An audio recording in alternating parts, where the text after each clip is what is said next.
दोस्तों नमस्कार। दोस्तों जिक्र आज विशाखापट्टनम स्टील प्लांट का जिक्र इसलिए क्योंकि हाल ही में भारत सरकार ने देश के 14 नवरत्नों में से एक विशाखापट्टनम स्टील प्लांट या विजाग स्टील प्लांट या फिर शॉर्ट में कहें तो वीएसपी को निजी हाथों में सौंपने का फैसला लिया है।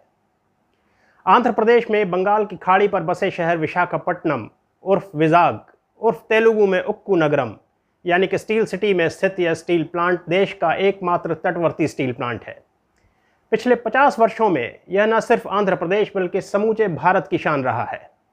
17 नवंबर 1970 को देश की तत्कालीन प्रधानमंत्री इंदिरा गांधी ने उस वक्त के यूएसएसआर यानी सोवियत संघ की मदद से इस प्रोजेक्ट को शुरू करने की घोषणा की और 1971 में विशाखापट्टनम स्टील प्लांट की स्थापना हुई। 33,000 एकड़ में फैले इस स्टील प्लांट के लिए तकरीबन 22,000 एकड़ जमीन आंध्र के किसानों द्वारा दी गई, जिसके एवज में उन्हें 47 करोड़ अदा किए गए। इसके अलावा 6,000 एकड़ जमीन कुरुपम जमींदारों द्वारा दान की गई क्योंकि राष्ट्र निर्माण के हित में लिया हुआ यह एक महत्वपूर्ण कदम था। 18 फरवरी 1982 को विजाग स्टील प्लांट को steel authority of India limited की छत्र छाया से निकालकर इसे राष्ट्रीय इस्पात निगम लिमिटेड के नाम से एक स्वतंत्र इकाई बना दिया गया। Coke batteries, sinter plant, blast furnace, steel melting shop, continuous casting machine व थर्मल पावर प्लांट से लैस यह आधुनिक steel plant 7.3 million tonne per annum steel बनाने की क्षमता रखता है। इस वर्ष ही फरवरी में जब भारत सरकार ने इसे निजी हाथों में सौंपने की घोषणा की तो स्टील इंडस्ट्री में भूचाल आना तय था। हुआ भी वही। स्टील प्लांट के एम्प्लॉयज से लेकर विभिन्न ट्रेड यूनियनों से लेकर आंध्र प्रदेश की आम जनता तक ने सरकार के इस निर्णय पर आपत्ति जताई। विरोध में विशाखा उक्कू परिरक्षण पोराटा कमेटी द्वारा विशाखापट्टनम में 10 किलोमीटर लंबी मानव श्रृंखला बनाई गई। आंध्र से लेकर दिल्ली तक रैलियां निकाली गई, प्रोटेस्ट मार्च निकाले गए। विरोध का ऐसा दौर शुरू हुआ कि आज 200 दिन से अधिक बीत जाने के बाद भी जारी है। आंध्र प्रदेश की राज्य सरकार ने 20 मई 2021 को केंद्र सरकार के निजीकरण के फैसले का विरोध करते हुए अपनी असेंबली में रेजोल्यूशन भी पास किया।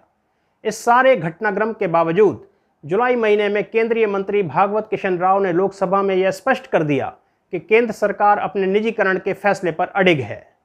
अब आप या मैं सरकार के इस फैसले को बदल तो नहीं सकते, लेकिन इस पर अपनी प्रतिक्रिया जरूर दे सकते हैं। हालांकि किसी भी नतीजे पर पहुंचने से पहले हमेशा की तरह मैं एक एक करके आपके सामने कुछ तथ्य रखूंगा और फिर अपनी व्यक्तिगत राय रखूंगा। लेकिन शुरुआत करने से पहले हमेशा की तरह मेरा आप सभी से निवेदन कि चैनल को सब्सक्राइब करें और बात लोहे की है तो लोहे वालों तक पहुँचाने की जिम्मेदारी आपकी। तो चलिए शुरुआत करते हैं वीएसपी के निजीकरण से होने वाले फायदे और नुकसानों से। सबसे पहले फायदों पर नज़र डालते हैं। पहला फायदा, प्रोफेशनल लीडरशिप।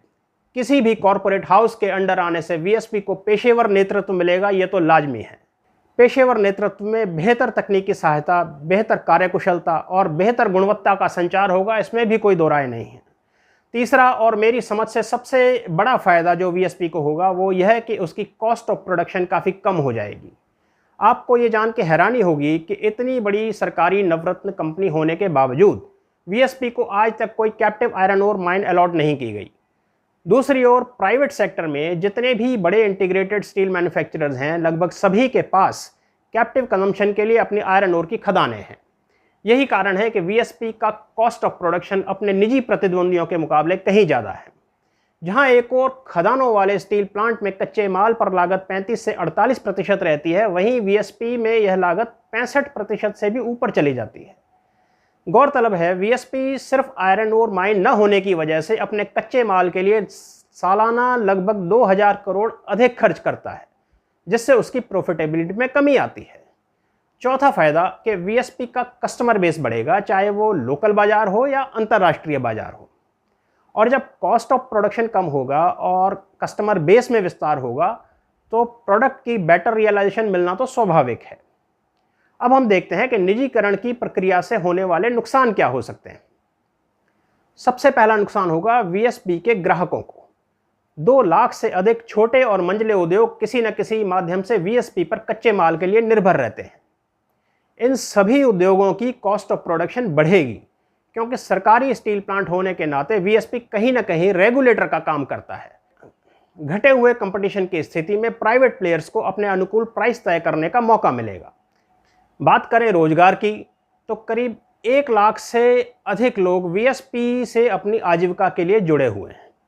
इनमें से 18,000 पक्के कर्मचारी हैं, 17,000 ठेके पर यानी कि कॉन्ट्रैक्ट बेसिस पर हैं और करीब 65,000 से ऊपर लोग इनडायरेक्टली वीएसपी से जुड़े हैं। इनमें से सभी का तो नहीं, लेकिन कई लोगों का रोजगार संकट में आ सकता है। तीसरा नुकसान, वीएसपी की कुल कीमत 2,20,000 करोड़ से ऊपर है, लेकिन केंद्र सरकार ने इसका आकलन किया है केवल 32,000 करोड़ रुपए।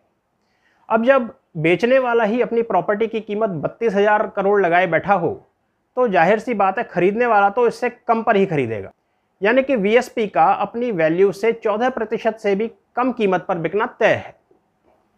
इसमें सबसे बड़ी हैरानी वाली बात यह है कि वीएसपी की पूरी जमीन की कीमत वही लगाई गई है जो 1970 में थी, यानी नो एप्रिसिएशन इन 51 ईयर्स। चौथा नुकसान है ब्रीच ऑफ ट्रस्ट का। 1970 में आंध्र के किसानों और कुरुपम जमींदारों ने जमीन दी थी सरकार को एक पीएसयू निर्माण के लिए। इस कंडीशन पर दी हुई जमीन अब आसानी से निजी हाथों में सौंप दी जाएगी, और वो भी सन 1970 के रेट पे।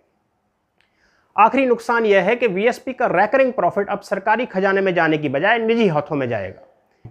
वीएसपी इस वक्त एक प्रॉफिट मेकिंग कंपनी है और वित्त वर्ष 2020-21 में उसने 18,000 करोड़ का टर्नओवर दर्ज किया। इसी वर्ष उसने 6.3 मिलियन टन स्टील बनाकर अपना हाईएस्ट कैपेसिटी यूटिलाइजेशन का भी रिकॉर्ड बनाया। एक छोटी सी एक मुश्त कीमत के एवज में सरकार को कंपनी के रैकरिंग प्रॉफिट से वंचित रहना पड़ेगा। दोस्तों, अभी तक हमने वीएसपी के होने वाले निजीकरण से होने वाले एडवांटेजेस और डिसएडवांटेजेस पर नज़र डाली। आइए अब देखते हैं कि नफ़ा किसका और नुकसान किसका। हमने वीएसपी के जिन जिन फायदों की बात की, दरअसल वे सभी फायदे खरीदार के होंगे, क्योंकि वीएसपी का मालिक तो वही होगा। यह खरीदार के लिए इतनी माउथ वाटरिंग डील है कि मेरा बस चलता तो खरीदारों की कतार में सबसे पहले मैं खड़ा होता। रही बात नुकसान की, तो देखते हैं नुकसान किसके हिस्से में आएंगे। सबसे पहला नुकसान ग्राहकों का। विकल्प कम होंगे तो जेब पर बोझ बढ़ेगा। दूसरा नुकसान कंपनी से जुड़ी वर्कफोर्स का। सभी पर तो नहीं, लेकिन कईयों पर रोजगार खोने की तलवार लटकेगी।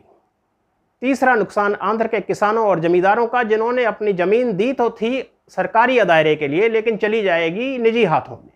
चौथा नुकसान खुद सरकार का, जिसने अपनी ही प्रॉपर्टी को उसके उचित दामों के 14% से भी कम मूल्य पर बेचने का फैसला लिया है। यदि पर्सनल लाइफ में मुझे कभी ऐसा निर्णय लेना पड़े तो इस तरह का फैसला मैं सिर्फ 2 कारणों से लूँगा। पहला यह कि मेरे घर की माली हालत इतनी ख़राब है कि मेरे पास अपनी एसेट कौड़ियों के भाव बेचने के अलावा दूसरा कोई विकल्प नहीं है। और दूसरा कारण हो सकता है कि मुझे मेरे बिजनेस एसेट से मुनाफा कम हो रहा है या नुकसान हो रहा है। ऐसे में भी बेचने से पहले मैं इसे रिवाइव करने की कोशिश जरूर करूंगा। वीएसपी के संदर्भ में कहूं तो इसकी कॉम्पिटेंस सिर्फ कैप्टिव आयरन ओर माइन न होने की वजह से कम है, और इसका हल कोई मुश्किल काम नहीं है। यदि हम चीन को बेतहाशा आयरन ओर एक्सपोर्ट कर सकते हैं तो अपने देश की स्टील मिल को भी आयरन ओर मुहैया करा ही सकते हैं। खान और खनिज अधिनियम के सेक्शन 17 के तहत सरकार वीएसपी को captive iron ore mine allot कर सकती है, लेकिन सरकार ने इस विकल्प पर गौर करने की जरूरत नहीं समझी। तथ्य आपके सामने है। सरकार अपना फैसला सुना चुकी है। सही है या गलत, इसका फैसला मैं आपके विवेक पर छोड़ता हूं। नीचे कमेंट सेक्शन खुला है, आपकी प्रतिक्रिया का हमें इंतजार रहेगा। धन्यवाद।